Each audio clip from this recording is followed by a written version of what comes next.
2 sides that you cook really well. What are they? Broccolini.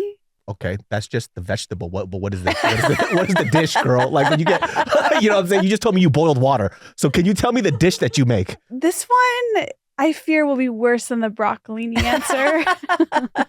I'm getting stressed. Bread? Wait, you make bread? Bake this bread? No. All right, then we're moving on. I serve the bread. Well, usually when people say like they have dishes that they make, they have like a couple. You know, they're like, oh, I make this good and I make that good. You were like, broccoli. Los Angeles, I'm doing a show Friday, October 18th, at the Comedy Store Belly Room. I'm trying my new things. I think you'll like some of the things that I have to say. The show's called Esther Tries Things. And then I will also be in Tacoma, Washington, November 1st and 2nd. Get tickets at the link in my Instagram bio and the link in the description below. You guys, for a limited time, Home Chef is offering our listeners 18 free meals plus free dessert for life, and of course, free shipping on your first box.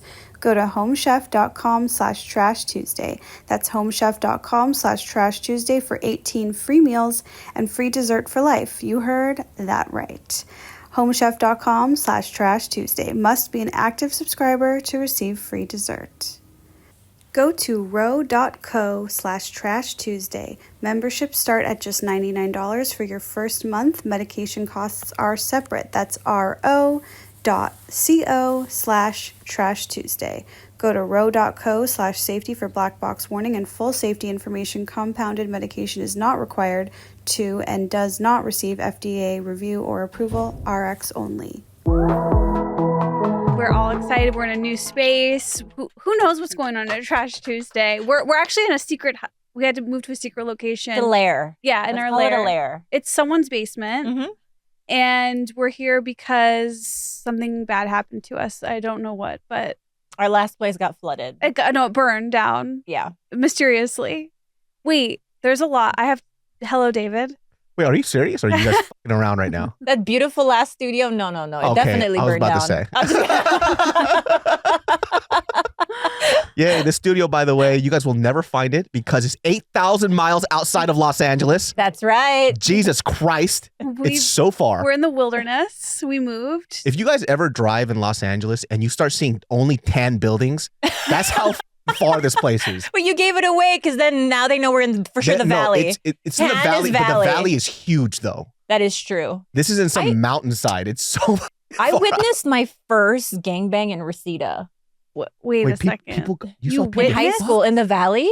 I always associate the valley with like strange shit because like in high school, that was the first time I ever like witnessed like with your naked eye? With my naked eye. And it was like a friend of mine who like we slumbered over some boy's house and then she had sex with the guy she was interested in. And all of a sudden his cousin started like coming in and she was like all about it. And I was like trying to sleep like, oh my God, she's really taking all of them. And I was like, please God, don't touch me. Please God, don't touch me.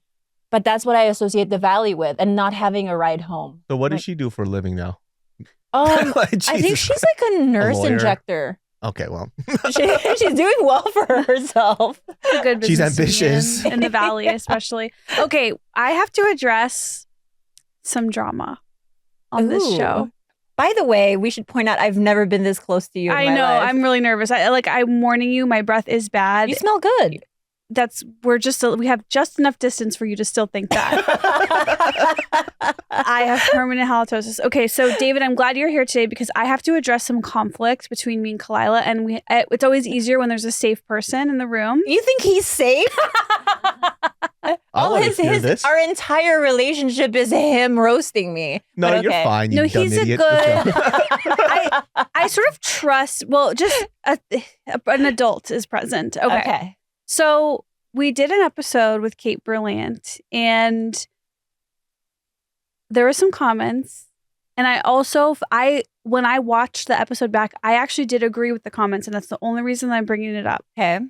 That I was being mean to you and that that maybe there was something going on between us. Now, I'm going to share first and then I'll let you share. So I love the way girls communicate. It's so cute. I'm going to share first and then I'm going to let you share. That's so adorable, dude. That's just cute as shit. So, guys don't do that. That's amazing. I'm getting a sweat mustache, but please proceed.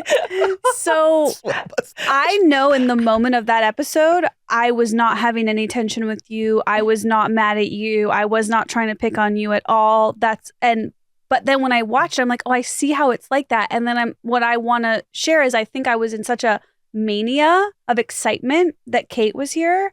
And I was like maybe trying to be funny, but it was very dismissive of you. Wait, can you tell me what parts were mean? I did not clock anything. Do you know how much she gets verbally abused on a regular basis? I just wanted to make sure that you didn't feel that because I don't feel it. I can't even remember a moment. Okay, good. Like I had such a fun recording that day. I know, me too. And then it's so crazy what people perceive while watching and then actually being there. But I don't feel anything from that day. Can you give me an example of what you said? Like you would say something and I would just be like, oh, shut up or stop. Like little things like that. Oh, my. Oh, see, she was touched by her grandpa. So like, whatever you think that you did to her grandfather already did a number on her. Well, you know I'm just relieved because I get it right. It's not my Lolo. It was my uncle and a cousin. I'm so sorry. I'm so sorry. There was a moment when she was trying to show you her fish head. And you said, we don't care anymore. And I think that's what... Oh, but that is like... But that was me trying to be funny. And that is very valid. And honest. It's a fish head. This is very valid. 30 minutes to pull up the picture of a fish head. And so Esther was like, we don't care anymore. Okay, good. I just... Because, tension can be high when you work with friends. And I want to be always sure that we cover it and that we face it. If you're feeling anything, I want you to speak up. I definitely not from that episode. And certainly not for a while. Oh, okay. I will say that like the last couple months, I take it back. You and I are basically like lesbians. Why are you trying to show her a fish head? I was like trying to show her like what I eat regularly, because they were for 30 minutes. I couldn't find the picture. See, that's your retardation kicking in. We have to bleep that word. Because you have like severe probably ADHD, ADD, and when you're fixated on something that nobody gives a fuck about, you have to show the fish head. Wait, do you know that one of my biggest triggers is that when I'm in hyper focus mode and I'm trying to look for something, and if someone interrupts my hyper focus, it like derails me and I get like enraged. That's a severe symptom of ADHD. Oh, is it? Yes. And because remember, I told you I got diagnosed and I would use that to say that I didn't have it. And they're like, no, that is ADHD. Like when you are so too fixated, focused. It's only on stuff that stimulates you. Yeah. Right. So we get hyper focused on it. And when somebody tries to derail that, it's like, nope, I got to do this. I got to do this. Yeah, because they come few and far between, I think. Like, you just be eating fish heads all day?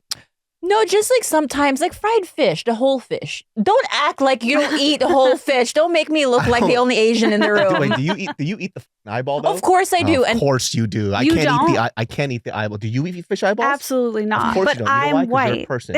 And you, on the other hand, are a vagabond. Like, why would you know what? I wish you would take that back. I wish you would, because out of all the things that I've said, that's the thing that hurts her the most. That hurts my feelings. To be in a room with like a foodie Asian and for him to be like, I don't eat eyeballs. The eyeball doesn't taste like anything. It's just crunchy. Oh my God. You see that? That's a normal person's reaction.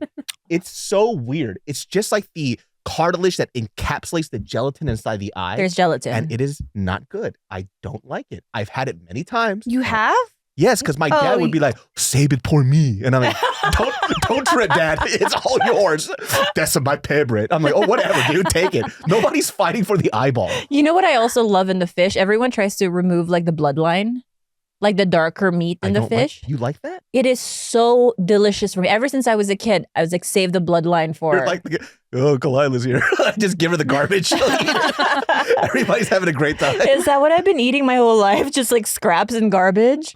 Pretty much. The bloodline is very irony. It has like this very off taste to it. That's why most people remove it. Like when you have, for example, let's say you do any type of sashimi, right? They cut the bloodline out because it has this iron minerally taste. What is a bloodline? So the bloodline it's exactly what it is. It's the bloodline of the fish. And you can always tell because if you look at a fillet of fish, there's sort of a a hint of a darker line at the edge of it where they removed a thicker portion. Are you saying a fillet of fish or a filet-o fish? Fillet of fish. Okay, you not see the right McDonald's there. sandwich? Right The there, middle that's the part. bloodline. The bloodline. I don't like it. Oh. I think it's you're either really into it or you're not at all. I think most people don't like it. Yeah. And then there's you. Exactly. That is true. I think that's what happens. What's like the most exotic thing that you eat? You're not talking to the right girl. Do you know? What do I eat that's What exotic? do you eat on a regular basis? I'm very, very curious because I had one white friend in high school named Kale. And when his name is Kale. I won't say his last name because I don't want to out him, but it's a funny ass last name. But he married a Filipino girl. And when they got married, his fucking food world exploded. Because he never had what he said. He goes, I just never had this many flavors before. So I would ask him, like, what do you eat on a regular basis? He was like, like casseroles, and which I thought it was just kind of stereotyped. Casseroles. Which casseroles, what I found out is like a white person's fried rice. Because you know how we just throw everything in fried rice or whatever? That's like a white person's version of it. But Is like that true? casserole is just like one pot, right? It's like it's like in a baked dish. Yeah, it's like a baked pan. It's not a pot. But here's what I don't understand about lasagna. casseroles and confuses me because their range of what a casserole could be is like broccoli and cheddar. What? I had a hard time with that What'd word. you say? Broccoli. Damn. The girl saw my eyes and she was like, "Is it broccoli?" Oh yeah, we Damn. did. My mom did. You actually caught me there. You're right. My mom did make a broccoli cheese chicken casserole. And then there's also green bean casserole. Yeah, and it's so different. And then it can also range into more like stewy casseroles. Is that a thing? Yeah, I think to me, casserole is just something in like a baked tray. Yeah, and you just all the stuff that you just have to get rid of, you just throw it in there. You bake it with cheese and cream and shit. Oh, that sounds good. And it tastes good. That's like Yeah. fried rice. You just throw whatever in there. I think that's what it is. Yeah, that makes sense to me. But that also sounds good. I don't think I've had a casserole I like turned away from. I don't think there's been food I've turned away from. I'm pretty sure you have. Is there food that you absolutely hate? Mm-hmm. What? I don't like okra very much, like eating whole okra. Okra's delicious. You don't like okra? So I like that it's a thickening agent and I use it to cook things, but as a whole okra, no thank you. It Slimy? reminds me of snot. And also, here's a big one, guys, carrots. What? I just ate like 17 carrots this morning. I'm on such a What? huge carrot kick. This is hitting me. I'm blindsided. I have been making raw carrot salad. It is like the most energizing part of my day, making my carrot salad. What is the issue? My mom force-fed carrots to me when I was younger, and then I would vomit and it would come out my nose, and then she would bring me another set of carrots. Okay. So carrots to me are like such a... I have a thing with that. There's this Korean dish. If any Korean person is listening, it's called komtang. And komtang is a dish that you basically boil bones and like marrow. It's like everybody loves this shit. It's like the most delicious thing everybody eat. I would eat it and I would throw up immediately. But my mom used to always say this phrase, like this Korean phrase, is like, "너 비싼 거 뭔지 몰라." That means you don't know what expensive tastes are. And so she would force feed me this shit every year. She would make it every December till I was like 18. In my mouth, throw up every December. And she would just say the same phrase, "You don't know what expensive things are." So I would throw up consecutively 18 years in a row. What is it about the taste that makes you throw up? Or is it just the memory that makes you throw up? It's too just fatty. It's too marrowy. It just has that beef marrow taste that's just in every little bit. And I don't like it. I just don't like it. But do you eat usually like cartilage or tripas and stuff like that? I hate the stomach lining, the tripe. Entrails. The tripe. Have you seen So good. a tripe before? It's on a menu. I've never ordered it though. It's disgusting. What is it? It is the stomach lining of a cow, and it's honeycomb shaped. So just the design of that God created is just... It's beautiful. It looks like my tattoo. What in the hell are you... This is tripas right here. What is it? Why do people eat it? I don't know. This is the thing. It's like... I know what he's saying. It tastes like a stomach. It tastes like entrails. I don't know what a stomach tastes like. Look at that shit. Look at that thing on the far right, the yellow one. That's what it looks like. Yeah. It looks like an alien baby sack. Does it taste like meat? No. It tastes stronger than meat. It has a very strong flavor for sure, but mixed in with menudo or mixed in with other types. What's menudo? A menudo is a... You don't know what menudo is? You've been in LA? You don't know what menudo is? No, I'm from Illinois. I don't know anything. Oh, that's right. I just tried sushi in my 30s. For real? Yeah. Yeah, I'm very beginner. Very, very beginner. Wait, what is menudo? Menudo is a stew, and it's a Mexican stew. Is it It Mexican? has a bunch of like offal in it, like a bunch of entrails. What's offal? Like organ meat. I thought it was offal. It's offal. Wow, I Wait, learned hold on a something second. new. Now you fucking me up. Is it offal Am or I Frenching my shit up real quick? I think I'm Frenching it up, huh? Why are you targeting Oh, my bad. Oh, shit, my bad. Well, merde. Excuse me. My bad. Wait, Esther, so I actually think you would like the menudo soup or sauce itself, you would love. It's very Okay. The flavorful. entrails. And by the way, if you find a good menudo spot, you have to keep it for the rest of your life because there's a lot of places that doesn't clean the organs very well. Yeah. And it tastes like the organ. So it's just like this organ soup. But people who do it really well, they clean, they boil it before they add it into the soup, and then it becomes flavored. But even menudo, when it has the tripe in there, I just want to go back in the kitchen. It's like, why? Why? There's real beef. So you don't eat Filipino dinuguan? No, dinuguan's fine because it's all chopped up. Okay, please explain. Okay, this is blowing my mind. Esther, we're going to have a real debate here. How on earth could you think menudo is disgusting, but you eat dinuguan? Because dinuguan has vinegar and salt, and it's just, I like liver taste. So liver taste is fine to But me. it's literally pig's blood stew with What? entrails. Bitch, don't Wait. say it like that. What is exactly what it is? If you say it like that, then nobody gonna want to eat it. It's pig's blood. Yes. Yeah. Well, I don't even know. I don't know. It tastes really good. Bay leaves, there's herbs, there's vinegar, there's salt. It's very, very tasty. Okay, but see, you're kind of almost giving like the vegans like reasoning why meat is bad, which I'm not vegan. I love eating meat, whatever. But like they always say, it's like the spicing, the flavoring that tastes good, not the meat. And I'm only hearing from you vinegar, spices, salt. So what is it that you really like here? I don't know. Do people just like walking up and just eating like a handful of celery? That shit's whack. So that argument doesn't make any sense. Okay. Fine. You know what I'm saying? Oh, vegans just be pissing me off sometimes. Y'all eat what you want. Let me eat what I want. True. All right? True. You fucking pieces of shit. What's wrong with you, dude? I'm on your side. I swear. Look, I'm neutral. I don't know what. I'm not trying to pick a fight here, but pig's blood. That's a little. What does that taste like? It just has a liver taste. If you like the taste of liver, you'll like it. What does liver taste like? Damn, girl. Do you? Okay. I thought you were going on a liver journey. I got liver supplements. Oh, And to answer your question, the craziest thing I've eaten, it's that. It's Wait, liver supplements. liver supplements like milk thistle? Wait. That's good for your liver, or you're eating No. liver? Desiccated Oh, okay. liver In a pill. So when you go to like a restaurant, can you only eat like 10% of the stuff on the menu? Well, not if I go to McDonald's and I can eat everything. Damn, girl, you gonna die in 10 years. That's crazy. No, this is what I do feel like the white person diet is so bad for you, and you guys are like, you're doing it way better and more right. Sometimes. What? What do you eat that you think? I feel like Because in Filipino food, it's a lot of very fried, like very indulgent. Mm. you With want to see a culture that hates vegetables?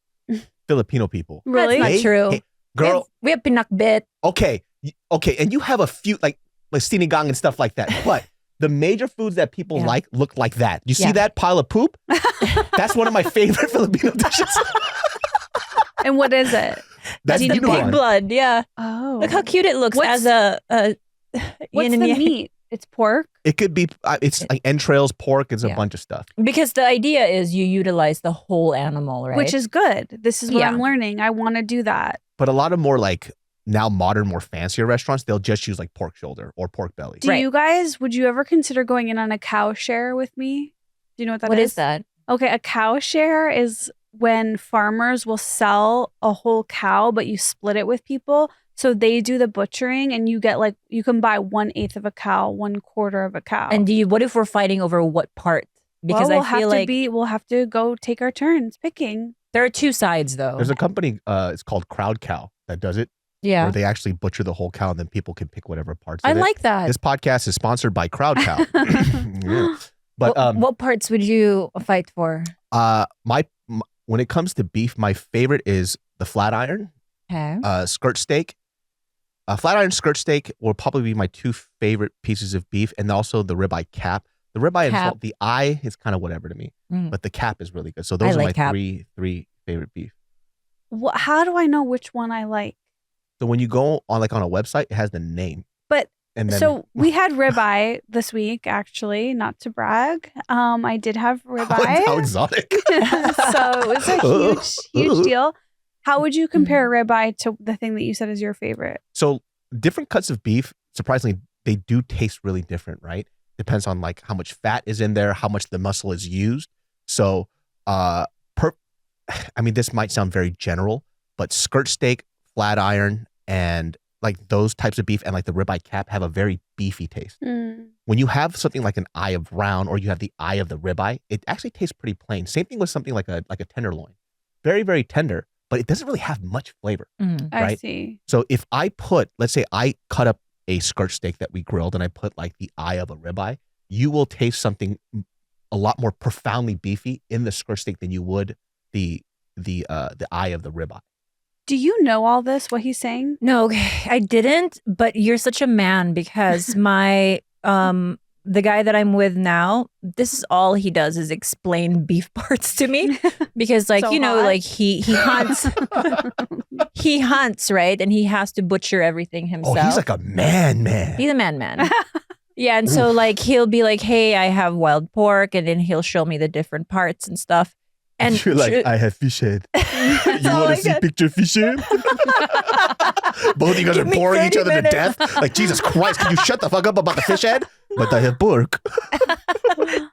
So I've been learning a lot more about very specific parts and what's more robust with flavor and stuff. But he has the exact same answer as David in terms of what parts taste beefier, even though maybe they might not be as tender. So I'm learning all about the round, the chuck, the cap, everything. Yeah, certain beefs are a little tougher. You have to cook it a little longer. Things you could grill. There's all this other type of stuff. It's definitely a strong sign of masculinity if you know about meat and if you can cook meat.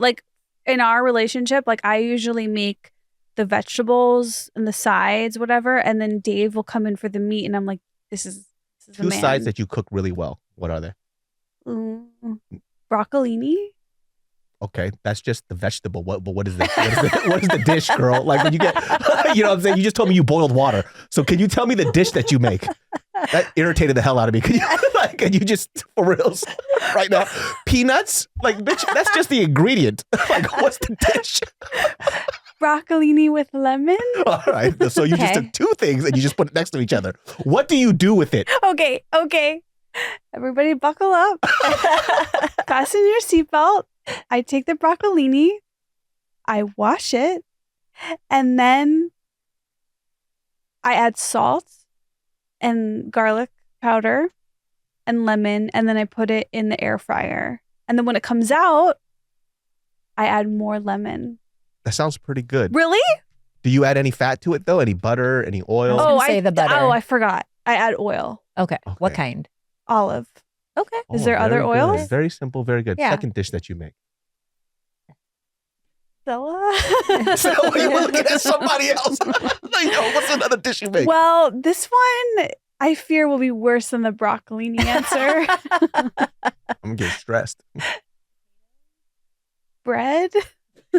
Wait, Now, you did make you bread? Bake this bread? No. All right, then we're moving on. I serve the bread. And I go get it. Is it out of thin air? It is out of thin air. Okay, that is. Wow. I will say. Have you had that? What, bread out of thin air? No. Yeah, it's a sourdough. Jesus Christ, what are you talking about? She does know her sourdough, and she put me on to this one farmer's market bread called out of thin air, which we can't even. They have a gochujang. They have a gochujang I've had it. It's and a black really, really sesame. good. It is really good. I I've get the had black sesame sourdough Yeah. because the gochujang is a little too spicy for me. Girl, that's not spicy at all. I know. I you are right. Now I feel bad. You look so abused. I'm so sorry. I was like, you're right. It isn't spicy. Can I have tissues? My nose is just leaking for no reason. That is literally the state you're in every time I'm on this podcast. I'm scared you're Sweaty. allergic to me. Wait, what sides should I make? Potato starch. Oh, potados. What's What's that? Potatoes. Oh. That's just how Indian people say potatoes. Okay. Sweet potatoes, maybe healthier. Yeah. Yeah. Is there something that I'm not doing to my give me a veggie that you would? Well, usually when people say like they have dishes that they make, they have Yeah. like a couple. You know, they're like, oh, I make this good and I make that good. You were like broccoli.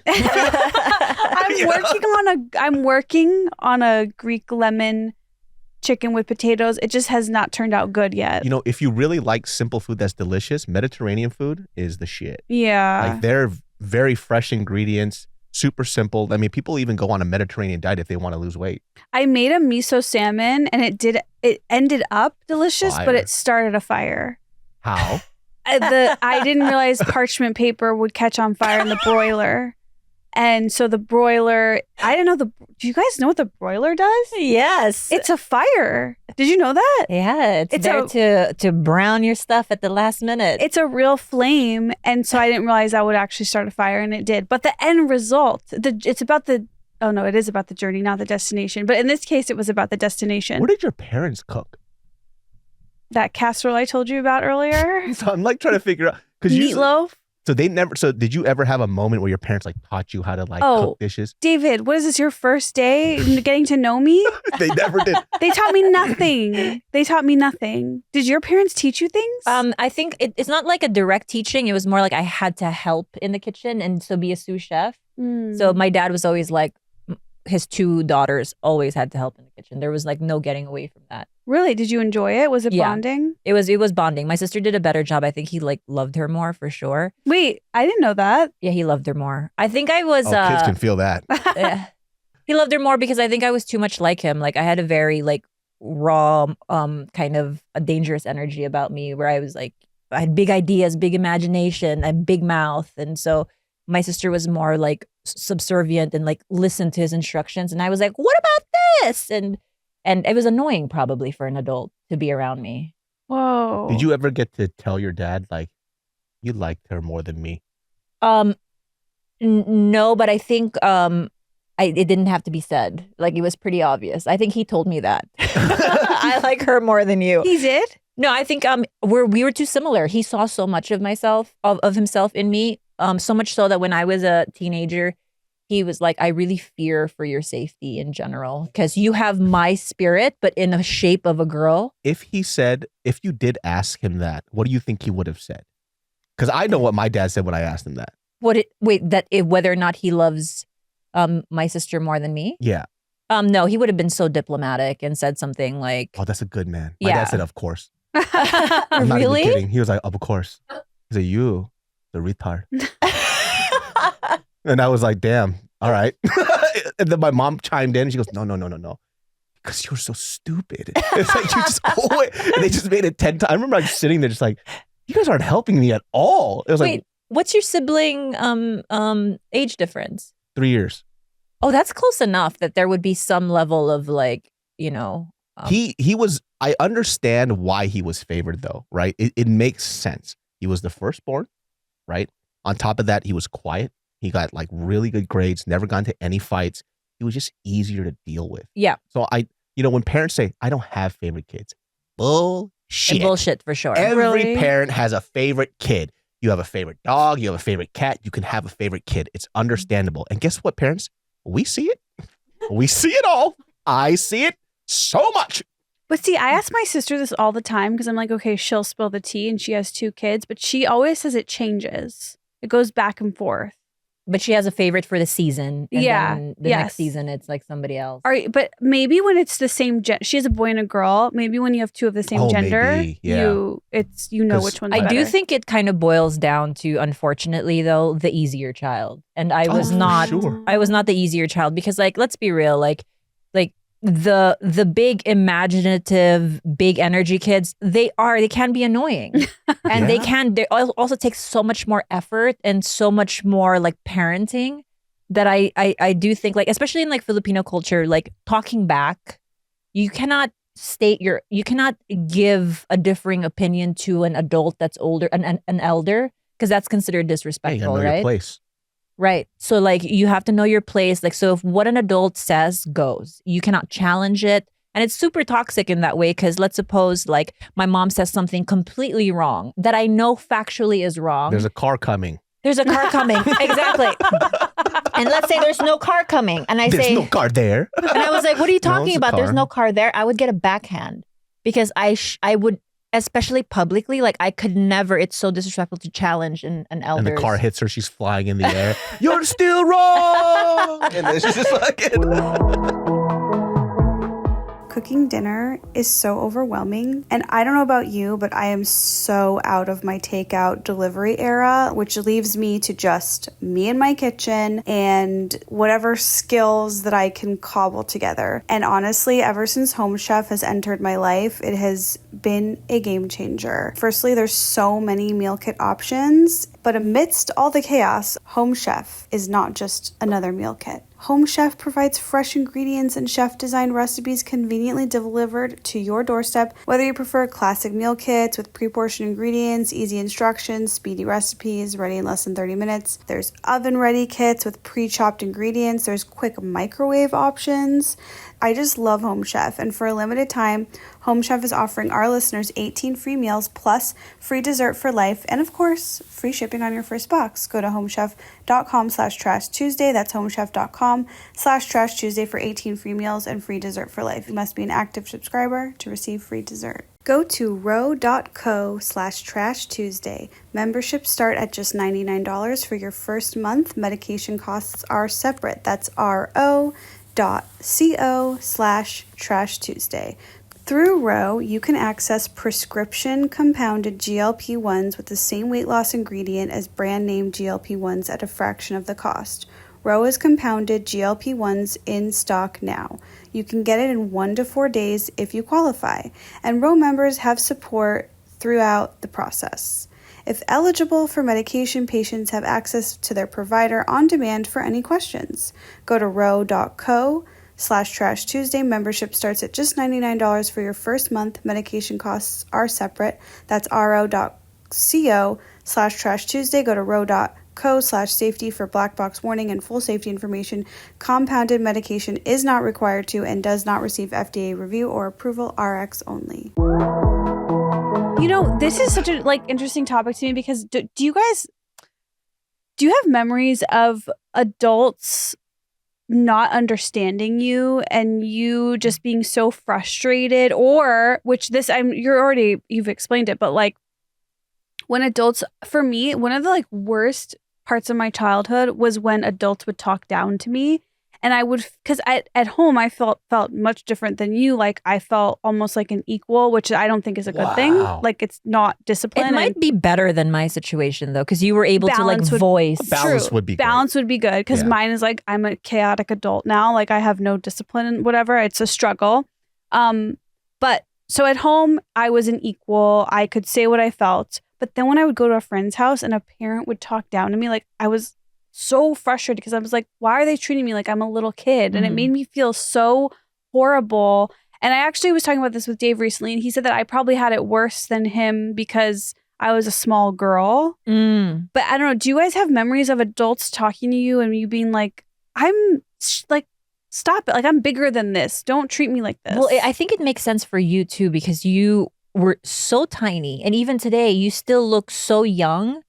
That it is something I imagine you went through more so than him and I, who are probably taller stature, bigger kids. I wonder for you, so when you did something wrong or that your parents disagreed with, how would they speak to you, confront you, or punish you, or how would they deal with that? I don't really remember. I mean... Damn. Wow. That must be nice. Really? So I still have the chair in my house that my dad threw at my head. So this is blue little office chair. The back's missing, and it's still there. I think he keeps it as a trophy. It's there's nobody sits on this thing. Why is it still in the house? Can you please get rid of it? And he just sits on it. I like it, but that's always fascinating. So I've seen two versions of this. Right? There's probably our version where it was very, very extreme, where a parent wouldn't acknowledge your child is growing up as an adult, as a human being. They have their own ideas, and everything is, no matter what you say, it's about me being right and you being wrong. And that's just where it ends, right? Which is very, very bad. And there's the other side where I know somebody who has never been punished, chastised, or anything at all. And let me tell you, this bitch is the most annoying creature I've ever met in my fucking life. I know a couple. And you want to know why? It's because they grew up in an environment where their shit didn't stink. So I definitely didn't have everything that. they say is gold. Yeah. And if you disagree, it's like, what do you mean? I'm amazing. It's because their parents have ingrained this idea that you're awesome, everything you do is right. So when you disagree with them, they feel like it's an attack. It's like, oh, how could you say, what do you mean? Why are they being so mean to me? It's not mean. You live in the fucking real world. People will disagree with you. People won't see eye to eye with the things that you think is correct. And that's just how the world is. And so I've seen like two sides of it. And it's so weird. Like, I don't know how to deal with the other that end of it, though, is like super entitled, right? Yeah. Like that to me is like the scariest version of a human, where they just feel entitled to everything, everyone's time, like, and they just have. That's how I always tell my sister. Every time I encounter one of those in the wild, I'm like, oh, like they've never been slapped in the mouth once, and it's like the urge. To do the slapping? To be the person who slaps them in the mouth is like real big with me, because I was slapped too much in the mouth. So I'm on the opposite end. So I think there's a level of like envy I have when I see people like that, where I'm like, fuck, I wish I had that audacity.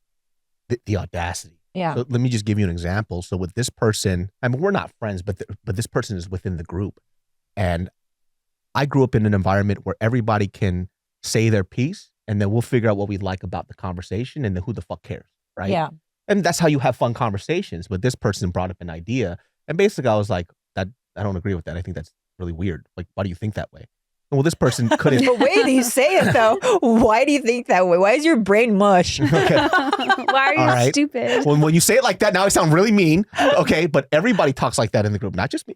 Right? People speak to me that way too. And I'm like, then you defend your point. Well, this person was just like, I don't know, just because. And I'm like, well, just because isn't a reason. Like, we're having a conversation. That's a very, because I said so. Basically, right? Yeah. And I don't like that because it reminds me of my parents. Mm-hmm. Because I said so. Because I said so. There's no reason. There's no why. And I think it's very disrespectful for you to, in a conversation, for you to have a definitive cement point, and then somebody challenges it and you go, just because I said so. So I was like, well, here's the reasons why I think that's wrong. So can you tell me why you think that? Well, this person didn't say anything. They shut down. And then afterwards, I found out months later, this person cried and went home and cried. Oh. And then, which made me hate them even more. And so, and they were telling me, like, oh, you actually made this person cry. And was I it a guy or a girl? Girl. And so. Why do you say it like we were supposed to know? Oh, like the guy's going to be like, oh, David. Please. So this girl, she ends up, crying. And then she basically asked the other people, like, hey, when we have conversations, can you guys like check David for me? And then basically what they said was, because they're like me, they go, yeah, we have no problem, but you have to tell us what he said that was wrong. So if we have a conversation with him about your feelings being hurt and you crying, can you tell us what he said that was wrong? And she was like, I don't have a reason. He just hurt my feelings. And they're like, then we agree with him then. It's not right. So now that girl hates all of us. But that feels so deep. That feels like a deep wound and not like, I don't know. That also feels like the whole world does her bidding for her. Oh, yes. And so I did a little deep dive on who this person was and their background story.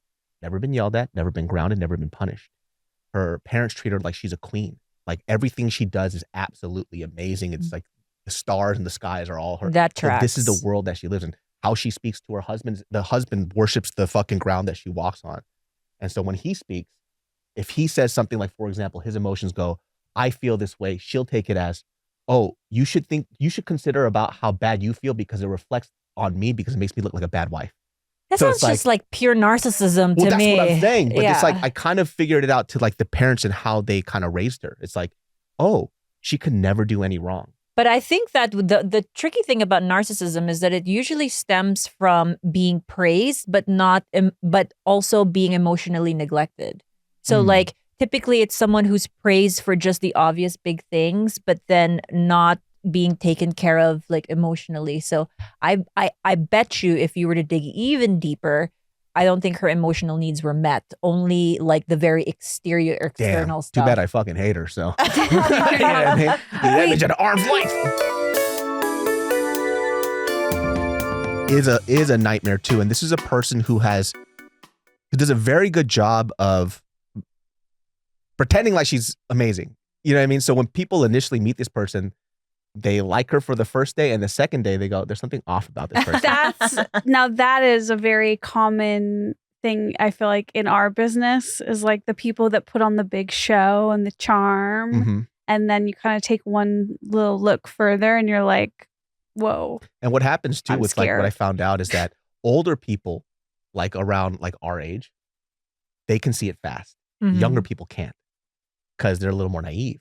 Yeah. And so they don't get it. But then when this person is introduced to adults, they all go, the fuck's wrong with this person? Well, I also find that like in my 20s, I was looking for those people. I wanted to be around those people because they were fun and exciting and entertaining. And then you go through that life experience, and in your 30s, you're like, oh, I see that if someone is like this magical escape from reality for me, that's not good. And by the way, I don't think this person is a bad human being, by the way. I don't think it's a bad person at all. Just not my type of person. Yeah, that's fine. Yeah. Do you guys have like, because you guys are both in relationships, do you find that one person in the relationship it's more important to them for them to be right? Like, because for me, Dave really likes to be right, and he is also always right. And so I realized, like, only recently did I realize that this is a strength that we have in our partnership, is that I, like, much like, I don't mind losing. I also don't mind being wrong. I love to learn. So whenever we do a thing, I just accept defeat immediately. I'm like when you were saying with that girl, how she said something and then you were like, explain why. And then she would just say, because. For me, my version of that would be, never mind, I'm wrong. Like I'm just so quick to admit being wrong. Or do you guys have that kind of dynamic? I think when I was younger, I was afraid of reprimand or being told that I possibly did something, not because for no other reason than I just felt shameful that I made a mistake, and I thought that my mom's fists would come out of a corner and like slap me for it. Like that's just like a program thing, right? Like to think that I made a mistake, therefore there's going to be extreme punishment. And so like it was hard for me to admit my wrong when I was younger. But now as an adult, I love being wrong. Nothing turns me on more than my partner being like, well, and then he challenges me on something. And I'm like, oh my God, like I was so off course there. I know. I feel like Dave like thinks he's getting one over on me for being right. And I'm like, sure, but it's also, I'm turned on. Like it's so hot when someone else is right. You sound so abused. Wow. That's like your guys' thing. Yeah, I absolutely like it's Tell one me of I'm the stupid right now. my most recent like life pleasures is being proven wrong, saying I'm sorry, and really genuinely like not feeling shame around I will being say wrong. though, finding a person in your life that you're with that can apologize is probably one of the biggest signs that I think that you should probably keep this person. Yes, Because I agree. there's so many people who can't say sorry, right? And I used to be one of them as well. Well, so. we've been discussing, that's a huge strength in our friendship, is that like we say sorry whenever we need to. Yeah. And You might say sorry too much. That beginning shit was weird. I don't know what that was about, dude. It's like, you know her whole background story. but I think it's She's worried that I'm keeping it in. and like letting Do you it keep stew. stuff in or do you confront? Oh, I let She'll keep it in. If we're not close, I will let it stew and I'll hold it in, and then I'll in my head I'm like, I think it's because I'm not a person who reacts quickly, and I need like processing time. My processing speed is slow. Also, you think she was processing a little bit. Well, I actually in my gut felt like there was no issue, but I just wanted to like triple check. Trust your gut. Yeah, because we had such a fun day that day. Yeah, and also like you said, we've been so close lately. Yeah. There was a group of girls that I was around where there was this kind of dynamic. So I guess I do understand, because 3 girls, one of them, there was a new girl within this 3-person group, right? And I guess one of them kind of said some, like a joke, right? And then later on, they found out that joke hurt that other girl's feelings, but only because there was a 3rd girl present. And she wasn't really, I guess, a part of the joke, so per se. And she kind of held that in for a long time. And she never... She was embarrassed. Yeah, she never confronted her about it. But what she did, which I thought was very, very bad, is that with the third girl that was like the other neutral party, she afterwards she started talking shit about the other girl to her and like, oh, you know, she makes jokes about me because she's trying to be dominant. That's how possessive she is. Like she's actually very weak-minded. And it's like, that's that scary triangle. Yeah, why would you? In my mind, I was like, well, if you had a problem, you should have done that. You know, you guys should have spoken to each other, even if it's nothing. Yeah. I guess it's nice to just do that anyway, so you could have a peace of mind and then just clear the air. If we're all friends, though, sometimes if I have a big reaction to something, I will check with the other person to see if, hey, like, did I overreact? Was that like my bad? And I will, but that's the extent of it. Have you two ever gotten into an argument or a fight? Yeah. Yeah. About oat milk. Right. That wraps up this podcast, guys. That's not a real fucking argument. What was it? Tell me the oat milk. I need to hear it now. We did talk about it on a recent episode, but like... I need to hear it, though. Tell me this stupid fucking story about oat milk, please. It was actually such a big sister, little sister sort of feeling. It was. Which I was just being annoying at a coffee shop, asking too many questions. It had been a long day already. Let me set the scene. It had been a long work day. Long work day, travels involved. And I also think, I think Khalyla was embarrassed by like how much... the white woman was white womaning, you know what I mean? Like asking all my questions. And then after... What farm do the oats come from? Exactly. Yes. If I had thought of that question, I would have asked it. I think you asked to get the oat milk and to look at the... I did. Yes, I did. At the coffee shop? Mm-hmm. I would have chucked your ass out to the middle of the street.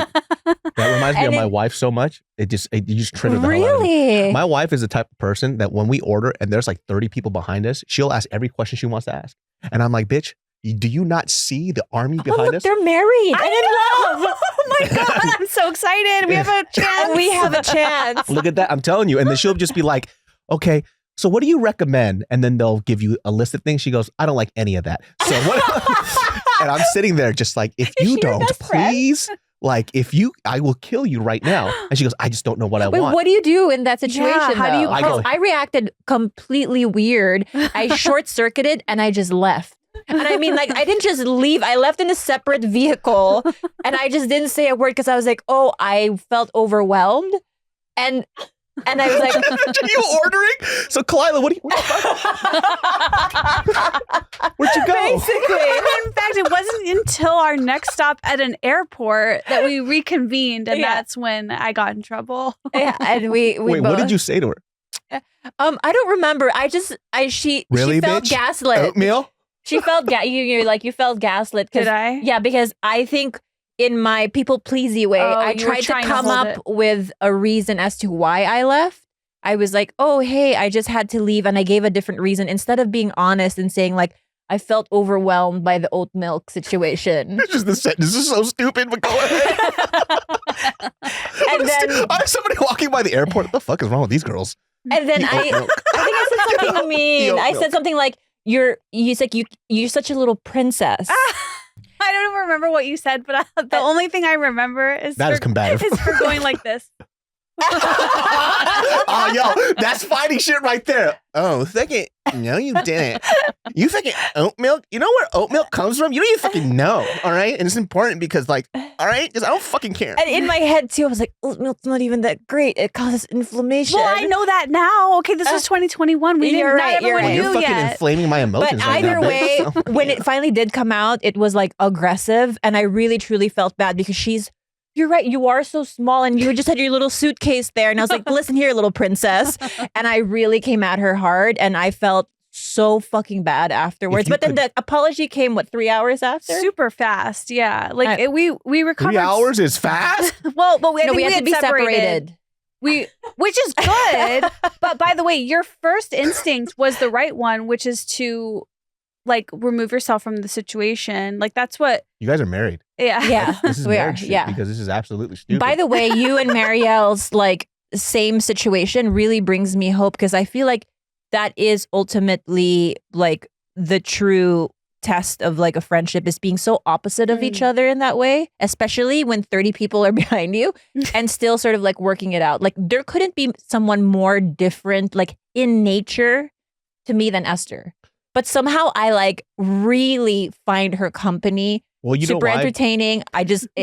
It's because her annoying shit right there, there's an application for it at the right place. Oat milk, not so much. But your flight is missing and you want to know why. You're trying to figure out a way to get there. You ask the right questions. You annoy these people. You'll get it done. And that's where it applies. Yes. Oat milk, bitch? No. All right. I don't think it's about the oat milk though. It's not about it. It's actually about something deeper. I feel like, and that you figured out together. It just happened to be oat milk. That's yeah. It was just that totally. Yeah. But I think that you're absolutely right. I think that I find her to be like if someone was really like being terrible with me, like I know that she would stand up and probably be like, hey, don't fucking so and so. Like I do trust her in all the ways. The oat milk was not the correct application for that. Like I'll give you a great example, right? For me, let's say Mariel's the oat milk person, right? She's like, oh, where did the oat milk come from? Oh, okay, I love the consistency's a little off. Can I try a different oat milk? That's really annoying, right? But let's say, for example, like we were in Taiwan and then we messed up our flight dates. She went at customer because they messed it up so hard. For me, I'm just like, I'm gonna pay for the ticket. I don't care, whatever. I'll just pay another few grand and we'll just get home. It's like, no. It's their fault. We're going to figure this out and it's not going to come out of our pocket, which is the right thing. Right. I just don't want to deal with that type of stuff. But because of her personality set, she gets it done. I wouldn't do that. So it fits in the right places, right? Yeah. So there are times that she should relax, where she should take a page out of my book. And there's times where you have to be adamant about the things that need to be correct. And that's where she fits. So I'm just like, oh, what makes her annoying here is actually really good at the right situations. Right. So she kind of fulfills the roles that I can't fulfill myself. I do appreciate that about Esther, is that her processing speed is very fast. So she can tell you her feelings almost like right then and there. And I'm a little bit like slower, but I think that when it comes to like real confrontation and when it's time to confront, I have it's like I'm a lawyer. 0 to 100. No, like I'm very like I won't miss a beat because I've taken time to process. Oh yes, I've seen a podcast where you've done this. Flashback. It's true. You are like, I wonder, you are so much better than me at that. Like, cause I just feel like if I ever needed some sort of defense or just someone to have my back, like you're the one, because you break everything down. You're so intelligent, honestly, is what it is. Why don't you guys just fuck each other right now? I know. Girls are so good at that. You guys just compliment each other. So kind. So very sweet. I like it. Just we can't be what do you love about her? We can't be in a coffee shop together. That's all. Well, now you know. Like the moment you see oat milk, just walk away. You get into your car and then fucking drive away and then come right back, dude. Okay, so I have one more thing to bring up, which I think is really important, and I think David should be here for this. You told me to watch a show on Hulu called Perfect Wife. I don't know if you've ever heard of it. I don't know if you've heard the story. Any of you about Sherry Papini? That's but not you a can real give person, but Sherry Papini? Can you give the breakdown? That's a real person. We have a new Lord and Savior. Okay, it's true. I do want to give spoiler alert. Okay, yeah. So this is spoiler alert. It's called The Perfect Wife on Hulu. If you want to participate in this conversation, pause, go watch it, come back. It's a 3-part docuseries. Spoiler alert. Okay, proceed. So it's about a woman who goes missing, and she basically is the real life Gone Girl. She kidnapped herself. She disappeared on her own accord. She's like, everyone's looking for her. It's all this stuff. But the best part about the story is who assists her in her own kidnapping. She reaches out to one of her ex-boyfriends, and she basically shows up at his house and she's like, so I'm going to go missing. I need your help. And he does everything she says. They don't even have sex. This loyal man. Simp? Is that a simp? He houses her. By the way, nationwide search underway. And he's just got her chilling, like risking it all, because he could get in huge trouble. But who does this make me think of? Khalyla. What? That's what this was about? Because you made me watch this because I feel that you have ex-boyfriends out there that if you showed up, and this should be every girl's goal, that when you show up to your ex, he will just break the law for you and just house you. What do you think makes her so special that men go crazy about? My sweat mustache, obviously. Is it the profuse sweating from her feet and hands? Is that the thing that turns everybody on? Her ability to hold things in for months and then explode later. Explain to me what it is. Oh my God. The constant boogers that fly through her nose every podcast. Neither of us have ever had sex with her, so we don't know what's really going on there. We don't know. Maybe that's what it is. No, but I don't know what it is, but I do know that she has an ex for sure that would do this. Yeah, at least one for sure. But I think we all do. There's always that one person in our life who would just be so blindly just be like, yeah, absolutely. That sounds something I would do for you. That sounds like some hot bitch shit. But the flip side of this guy is that when the police did show up, he just told them everything that happened right away without being pressured, I think. Right. He gave all the information up. So he was like, it was so intricate but when she was found at the side of the road and rescued and she had been gone for 22 days and they thought she was dead. Mind you, she had this like perfectly seeming life with like a husband, 2 kids, whatever. She was like a cute blonde. She had been branded in the back by the word like Exodus. She had a hole in her arm. She had holes, wounds everywhere. And then she had told authorities that she was kidnapped by 2 Mexican women, like cholas, that they had beaten her, kept her tied up or whatever, didn't feed her, only fed her black beans. That is so racist. It's so funny. Right. So there was actually they fed me beans and rice and frijoles and so racist cilantro. That there was actually like a community being like, we can't let these immigrants in. Like it became like a whole like political discussion because of this one cute blonde that went missing. Right. Cute. Let's use that word loosely. Oh, she also said that they were listening to mariachi music. That's so funny, dude. This is so funny. There has to be a cop that was listening to this like, this bitch is insane. She's crazy. 2 black men. They only ate fried chicken all the time. Watermelon juice. They listen to rap. Can you please, you have to watch this because there's so much comedy in it. And I mean, it was a terrible situation. But anyways, when she was returned, she had been branded. So obviously everyone was like, this 92-pound blonde chick who's been branded, like they believed her story. And it went on for years before they were able to reveal that it was actually the ex who was like, she just said to do it, so I did it. And she didn't even give up the pussy.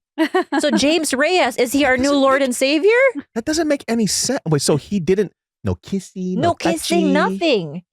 And he was like, no, I just was like, I'm loyal to her. I mean, let's just say, like, she ain't even that hot. She look a little dried out, little beef jerky-ish. So it's like, what about her? Can I see her again? Have you guys seen How to Get Away with Murder? The show? The show, yeah, with you know Bonnie, the girl? No, I don't. Yeah. She kind of looks like her, just a not as cute version of her. Look at them teeth on the bottom. You crazy? Horse, please, get out of here. So there's no one in your life that you would do absolutely everything for. That's not my wife? Yeah. Hell fucking no. I can't even cheat because girls are so fucking annoying. Like, because I thought about this too. I don't think I could remarry.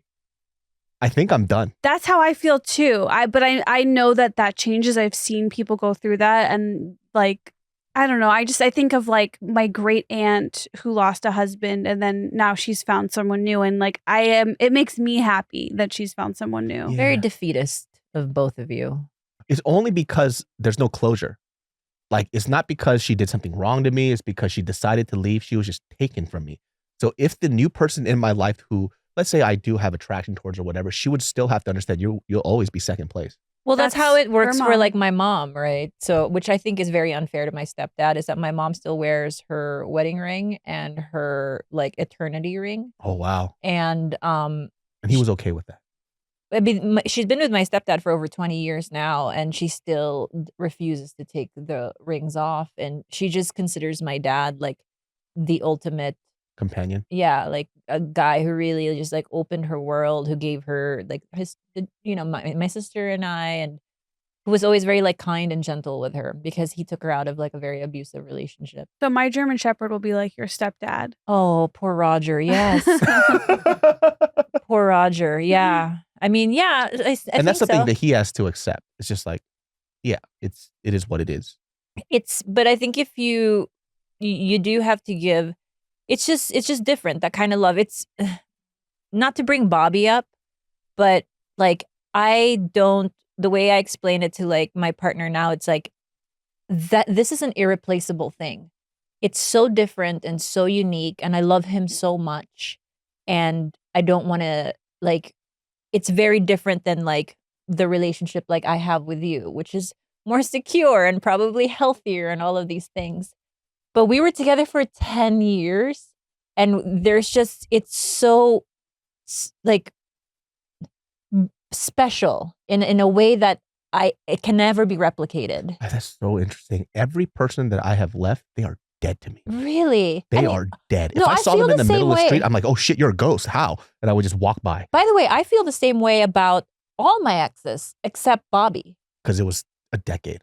It's just a decade long of friendship, like deep, deep friendship and like genuine love and like trust that like I have a hard time like not looking at him and being like, oh, I love what we have. Like if he disappeared from your life the next day, there would be a part of you that would be missing for the rest of your life. 100%. 100%. Like I love him that much. And even when we haven't seen each other for like a week or so, and then we see each other, it's like we're two excited kids, like can't wait to like, you know, spill the beans about like what's going on. And I'm like, this is just us. And it will never be replicated in any other Do you feel person like or lifetime. If you guys met under different circumstances, you guys just would have been best friends? Yes. I think we were very kindred in that way. Like, and he's one of the few people I can be like my ugly self with. And he is not too judgmental, and he can be his ugliest self with me. But it just isn't healthy. Romantically, not healthy. And I found something that is romantically like sturdy, good for my nervous system. Bobby's not good for my nervous system. But you know, it's same. He's not good for mine either. I don't think he's good for anybody's nervous system, dude. He's a lot, right? So I think in the German Shepherd sense, I think that Dave will never compare to a German Shepherd and vice versa. Right? He's going to be so insulted by this. He's listening to this podcast like, right now, like, what the fuck? You're choosing something that will not even compare to him. Exactly. But not in a bad way. It's just a completely different way. The German Shepherd will still feel special. We'll still have a true love. But it will be different. Different. And yeah. Dave will be different than the German Shepherd. Like, for instance, like I feel like if, God forbid, anything happened to Marielle, I don't think you'd go searching for someone like her, because you've already had that like beautiful person in your life. I think you would go deviate from that prototype. It's hard to even say because I can't picture a life without her. Like, it's so hard. I know this conversation is making me sad. It's sad. Well, it's not. It's just like I don't know why I've thought about this. I just thought about it like in the last year. It's like something about whatever we just had our 10-year anniversary. And it was like, oh shit, I don't know what life was like before you. And I don't know what it would be like after you. And it's like, I never thought about that shit. And sometimes I look at it, I'm like, bitch, you better not die on me. Like, I was like, what the fuck am I going to do? You know what I mean? Like, I don't know what I would fucking do. And look, there are moments where I want to get the fuck away from her, and I love it. But in the macro sense of things, like her being replaced by somebody else, it's like, I can't even process that shit. That's why you'll get a Yorkie poo and you'll be fine. I don't even think, fuck dogs too, man. I like dogs, right? We have a lot of dogs in our lives, but it's just like, I've seen other people do it and I can't imagine it. And I've had conversations with them too. And kind of what they went through in that process is like, they always still love that person, but now this new person is here. I just can't, I don't know if I could do that. I think, because give you an example, Mariel's her grandpa passed away really early on. She never remarried and she never regretted it. And she was happy just raising like 6 of her kids by herself, and she just couldn't do it. And I think it was because of that. And I pictured myself more like her grandmother. Oh, that's so sweet. I know. Let's leave on that positive note. I know we're out of time, which is so sad, but thank you, David, for being here. Where can people get more of you? Genius Brain Podcast, MMA Podcast, The Casuals MMA. And then the other podcast with me and Tim, that's Dudes Behind the Foods. It's so good. We love it. You guys, thank you so much for listening, and we'll see you next week with a brand new episode.